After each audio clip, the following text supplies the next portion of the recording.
जय माता शमशान काली, जय मां भद्रकाली, जय श्री महाकाल।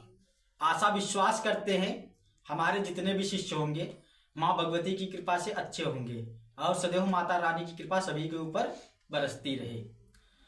तो आशा करते हैं कि हम जो जानकारियां आप लोगों को बताते हैं आप लोगों को समझ में आता होगा और आप लोग जो देखते हैं हमारे वीडियो, ठीक है, और कमेंट आप लोग जो करते हैं और जो लोग हमारे जो शिष्य हैं, ठीक है, जो हमसे जुड़े हुए हैं, ठीक है, तो सभी से आज शुरू वीडियो में मैं यही बताना चाहता हूं कि आप लोग जो मेरा वीडियो देखते हैं और जो शिष्य हैं, ठीक है, और जो हमसे जुड़े हुए हैं वही लोग कमेंट नहीं करते हैं। अदर लोग तो करते ही करते, इतने सारे शिष्य होते हुए भी हमें कमेंट बहुत कम मिलते हैं, ठीक है। तो आप लोग कमेंट करिए, ठीक है, और जो आप लोगों की जरूरतें हैं और जो जानकारी चाहते हैं, ठीक है, वो लोग आप लोग कमेंट में लिखिए कि आप लोगों को किस विषय पे जानकारी चाहिए, क्या सीखना है, ठीक है। तो ये लोग आप लोगों को बताया करिए हमको, ठीक है। तो आज हम बात करने वाले हैं कि जो कल मैंने वीडियो डाला था तो उसका बताया था कि पार्ट 2 वीडियो कल बनेगा।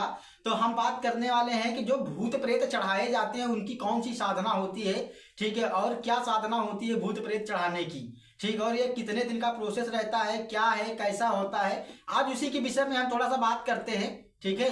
तो ये जो भूत प्रेत चढ़ाए जाते हैं, किसी के ऊपर प्रेत फेंक दिए गए, जो प्रेत चढ़ा दिया गया, किसी के ऊपर सवारी खेल रही, किसी के ऊपर प्रेत भेज देना, चढ़ा देना, प्रेत फेंक देना, वो सब अलग अलग भाषाओं में कहा जाता है। किसी के यहाँ प्रेत को, किसी को प्रेत चढ़ाना बोलते हैं, ठीक है, किसी को शरीर पे लगाना बोलते हैं, किसी को कराना बोलते हैं, तो किसी को फेंकना बोलते हैं। तो सारी चीजें वही एक ही होती हैं, ठीक है। तो आज हम वही साधना लेकर आए हैं जो हमारे जो साधक भाई हैं, ठीक है, जो हमारे शिष्य हैं, ठीक है, और जो ये सीखना चाहते हैं, जो तंत्र मंत्र कर रहे हैं, गद्दी दरबार लगाते हैं, उनके लिए भी हैं, और जो नए साधक हैं वो भी कर सकते हैं, लेकिन उनके लिए थोड़ा सा कठिनाई होगी। और जो साधक हैं, जो साधनाएं कर रहे हैं, जो इस क्षेत्र में हैं, उनके लिए तो कोई प्रॉब्लम नहीं है। और अगर वो साधना क्षेत्र में है और साधना क्षेत्र में अगर आना चाहता है, अगर वो ऐसी साधनाएं ना किया तो समझ लो वो संपूर्ण साधक नहीं हो सकता।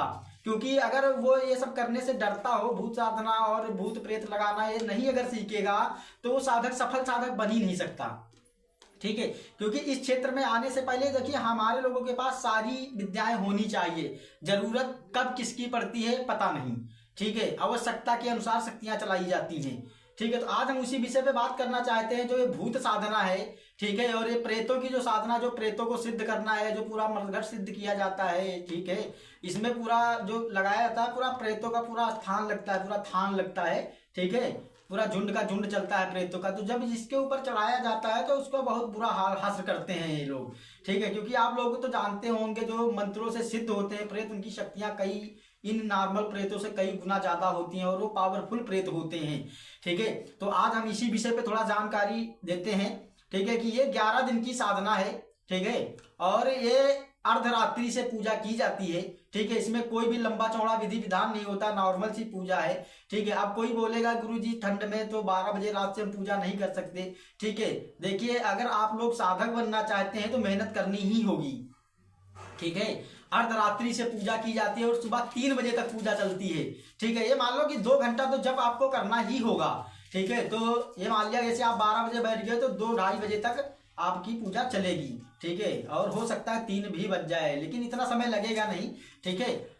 तो ये अर्धरात्रि से पूजा होती है और 11 दिन तक ये प्रोसेस चलता रहता है, ठीक है। दक्षिण मुख होकर ये साधना की जाती है, ठीक है, और सरसों के तेल का दिया जलता है, सफेद पुष्प लगते हैं, अगरबत्ती लगती है, लुभान लगता है, कोयला लगता है, ठीक है, गूगल लगता है, सरसों के तेल का दिया लगता है, ठीक है, और सफेद बर्फी भी लगती है, एक इतर भी लगती है, ठीक है। इसी प्रकार से ये सारी साधनाएं कराई जाती है। इसमें कोई भी लंबा चौड़ा विधि विधान नहीं है और 11 दिन की साधना है। अगर कोई साधक है, ठीक है, अगर ये साधना नहीं कर सकता तो साधना क्षेत्र छोड़ दे, ठीक है, क्योंकि ये बहुत ही सौम्य साधना और इसको कहीं भी जाने की जरूरत नहीं है। ये अपने घर पे रहकर ही कर सकता है, एकांत रूम हो, ठीक है, और कमरे में रह के ये साधना को कंप्लीट कर सकता है। एकदम ये समझ लो कि नॉर्मल है। अगर आप कोई ये पूछेगा तो गुरुजी इतना मंत्र जाप करना पड़ेगा, तो देखिए आप लोग जब मंत्र को सिद्ध नहीं कर पाएंगे, शक्ति को सिद्ध नहीं कर पाएंगे तो आप क्रियाएं कैसे कर पाएंगे। देखो किसी के ऊपर भूत प्रेत, देखो मेरा मानना यह है, मैं इसलिए बता रहा हूँ कि देखिए ऐसा करना तो गलत है, किसी के ऊपर ऐसा नहीं करना चाहिए, किसी का घर परिवार बर्बाद नहीं करना चाहिए, लेकिन जब सामने वाला गलत हो, सामने वाले ने बेर बेर तुम्हें परेशान करने का प्रयास किया और उसने प्रताड़ित किया है तुम्हें, ठीक है, जीना दुश्वार कर दिया है, तब ऐसी शक्तियों का उपयोग किया जाता है, ठीक है। और इन शक्तियों का गलत दुरुपयोग नहीं करना चाहिए, ठीक है। अगर कोई बेर बेर परेशान कर रहा है, सामने वाला वाकई में गलत है, ठीक है, उसने समझ लो कि चारों तरफ से विवश कर दिया है तुम्हें, जब व्यक्ति बहुत ज्यादा परेशान हो जाए तब ऐसी शक्तियों का उपयोग करना चाहिए, तब उसके ऊपर ये पूरा मरघट लगा देना चाहिए। और जो मरघट सिद्ध करोगे आप इस मरघट को लगा दीजिए और इसी मंत्र से, ठीक है, पूरा जो कब्रिस्तान होता है, ठीक है, वो भी चलता है, ठीक है, जो मुस्लिम प्रेत होते हैं वो भी चलते हैं, खबीस वगैरह भी इसी मंत्र से चलते हैं, ठीक है। और जो मेरा ये मंत्र साधना है, ठीक है, आज के डेट में तुमने जो सफल साधक और सफल तांत्रिक देखे होंगे, ओझाओं सोखाओं की बात नहीं कर रहे हैं, जो बड़े बड़े दरबार वाले हैं, जो बड़े बड़े अघोरी होते हैं, बड़े बड़े अवगढ़ होते हैं, जो बड़ा मतलब जिनका बड़ा ही कीर्ति बखान होता है, वैसे साधकों के पास ये मंत्र पाए जाते हैं और इन मंत्रों के माध्यम से वो क्रियाएं करते हैं, ठीक है। और ये समझ लो कि अगर हम बोलें कि 50% जो तंत्र होता है, भूत प्रेत लगाए जाते हैं, इसी मंत्र साधना के माध्यम से लगाए जाते हैं, 50%,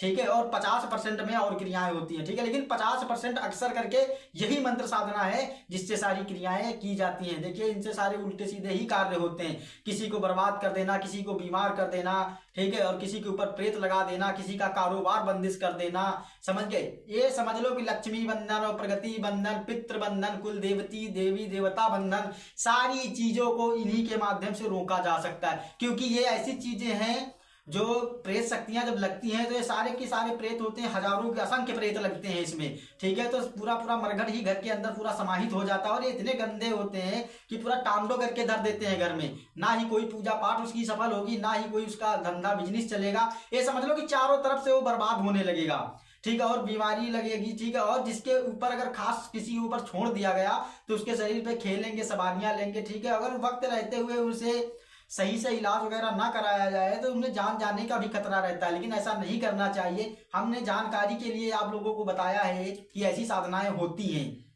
ठीक है। जो लोग शत्रुओं से परेशान हो, देखिए संसार में कोई ऐसे गलत करेगा भी नहीं और करना भी नहीं चाहिए मेरे हिसाब से, ठीक है। लेकिन कभी कभी ऐसी परेशानियां आती हैं कि सामने वाला कुछ होते हैं ना, कुछ लोग ऐसे होते हैं जो चारों तरफ से लोगों को विवश कर देते हैं, ठीक है, तंत्र के माध्यम से प्रताड़ित करके रखते हैं। तो उन लोगों के लिए सबक सिखाने के लिए ऐसी शक्तियों का उपयोग करना चाहिए। जब सामने वाला बेर बेर गलत करता है तो एक बार इस मंत्र की साधना करके और शक्ति को लगा देना चाहिए, फिर देखो उसका क्या हासिल होता है, ठीक है। वो बाबाओं के पास, मौलाओं के पास, ठीक है, ओझाओं सोखाओं के पास चक्कर काट काट के थक जाएगा, ठीक है, लेकिन उसे प्रेत बाधा से मुक्ति दिलाने वाला कोई मिलेगा नहीं, ठीक है। इतनी भयंकर शक्तियां होती हैं, ठीक है, कि वो दौड़ता रहेगा, कभी इस बाबा के पास जाएगा, कभी उस बाबा के पास जाएगा, समझ गए। मुल्ला मौलाना जो भी हो, कोई भी हो, ठीक है, बड़े बड़े आमिल तक हार जाएंगे ऐसी शक्तियों को निकालने के लिए। इनके कुछ गुप्त विधान होते हैं, ठीक है, जो अच्छे खासे तांत्रिक होंगे, अच्छे खासे अघोरी होंगे,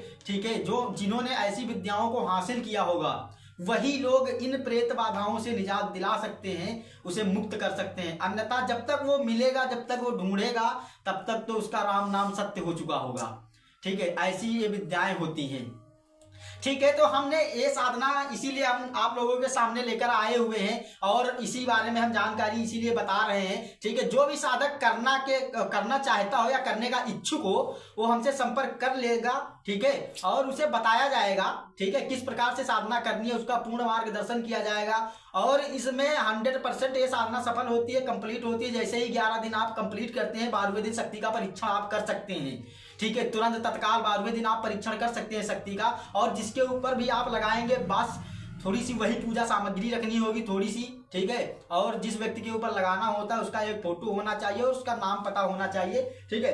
और जिसके ऊपर आप चला रहे हैं, शत्रु के ऊपर, उसका जो चित्र हो, ठीक है, मतलब उसका जो तस्वीर हो आपके हृदय में हो और अपने आपके माइंड में होनी चाहिए, ठीक है।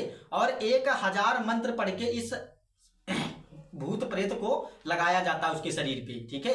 1000 मंत्र जाप करने पड़ते। जैसे ही आपका 1000 मंत्र पूरा होगा, ठीक है, वैसे ही आपके शत्रु के ऊपर ये सारे के सारे प्रेत चढ़ जाएंगे एक साथ, ठीक है। आप देखेंगे कि ये मान लीजिए कि आप अगर शाम को लगाते हैं तो आपको सुबह होते होते ही खबर मिल जाएगी कि उस आपके शत्रु की तबीयत खराब हो चुकी है, या आपके शत्रु के ऊपर सवारियां खेल रही हैं, उसको प्रेत बाधा लग गई है, किसी ने प्रेत ने पकड़ लिया है, ठीक है, वो बीमार हो चुका है, बिस्तर पे लग चुका है, ठीक है, ये ऐसी क्रियाएं होती हैं, ठीक है। और इनका परीक्षण भी आप कर सकते हैं। शक्ति को साधना करने के बाद आप परीक्षण कीजिए निश्चिंत होकर, और मैं गारंटी लेता हूं कि 100% ये कंप्लीट ही होगा, ठीक है बाबू। जिसे भी करना हो हमसे संपर्क कर सकता है, उसे बताया जाएगा, पूर्ण विधि विधान दिए जाएंगे और पूरी तरीके से उसको मार्गदर्शन में लेके पूरा सिखाया जाएगा और पूरी तरीके से उसकी पूरी विद्याएं बताई जाएंगी, और कैसे चलाना है, क्या करना है, क्या अनुभव होते हैं, क्या शक्ति आती है, कैसे आती है। और इसमें किसी भी प्रकार का डरावना अनुभव नहीं होता, किसी भी भय की बात नहीं है, और घर में रह के ही ये करना है। अगर वो ये भी नहीं कर सकता तो साधना क्षेत्र को छोड़ दे, ठीक है, इस क्षेत्र से हट जाए, क्योंकि अगर हम ये कहें कि सबसे नॉर्मल और सौम्य साधना है ये, ठीक है, इसका नाम तो भयंकर है, लेकिन काम जो है ना इतना भयंकर डरावना अनुभव नहीं होता है, ठीक है। ये तो सब भयभीत करने वाली बातें हैं, ठीक है। जिसे भी करना है वो कर सकता है मेरे सानिध्य में रह के, ठीक है, और हमसे संपर्क करें, उसकी पूरी तरीके से हम देखभाल करेंगे और पूरी तरीके से उसे क्लियर करेंगे और पूरी तरीके से सिखाएंगे, ठीक है बाबू। जिसे भी साधना सीखनी हो हमसे संपर्क कर सकता है। और हमारा अगर वीडियो आप लोगों को अच्छा लगता है, आप लोग चाहते हैं कि इस विषय पे और भी वीडियो बनाए जाए, ठीक है, ऐसी शक्तियों के बारे में और बताएं हम, ठीक है, तो आप लोग कमेंट करके बताइए हमें, ठीक है, और चैनल को सब्सक्राइब कीजिए, लाइक कीजिए। तो हमारे शिष्य हैं, ठीक है, ध्यान से सुन लें कि हमारे जितने भी शिष्य हैं सभी लोग कमेंट कीजिए और सभी लोग लाइक किया करिए, ठीक है। आप लोग, ठीक है, देख के वीडियो ऐसे ही छोड़ देते, ऐसा मत कीजिए बाबू, ठीक है। तो बाबू जो भी सीखने वाले हैं वो जल्द से संपर्क करें, ठीक है। शिविर चालू हो चुके हैं साधनाओं के लिए, अपना जुड़ सकते हैं और हमसे बात कर सकते हैं, ठीक है। और आप लोगों को पूर्णतः ज्ञान दिया जाएगा और गद्दी दरबार लगाने के लिए आप लोग तैयार हो जाए, ठीक है। जो मेरे पुराने साधक हैं उनकी साधना जो कंप्लीट होने वाली है उनको ही बहुत जल्द बुलाया जाएगा, ठीक है, और उन्हें पूरी तरीके से कंप्लीट किया जाएगा और उनकी गद्दियां स्थापित की जाएंगी ताकि वो दरबार लगा सके, जगत कल्याण कर सके, अपना 4 पैसे भी कमा सके, ठीक है। और बहुत ही शीघ्र उन्हें बुलाया जाएगा, ठीक है। और जो मेरे साधक आने वाले हैं, ठीक है, वो ठंड का मौसम है, ठीक है, अपना जो भी आएगा, ठीक है, अपना कपड़े वगैरह पहन के और कम्बल वगैरह लेकर ही आएगा, ठीक है। तो जिसे भी संपर्क करना है जल्द से करे, ठीक है, फटाक से, और उन्हें पूरी तरीके से सिखाया जाएगा, ठीक है। जय माता शमशान काली, जय मां भद्रकाली, जय जय श्री महाकाल।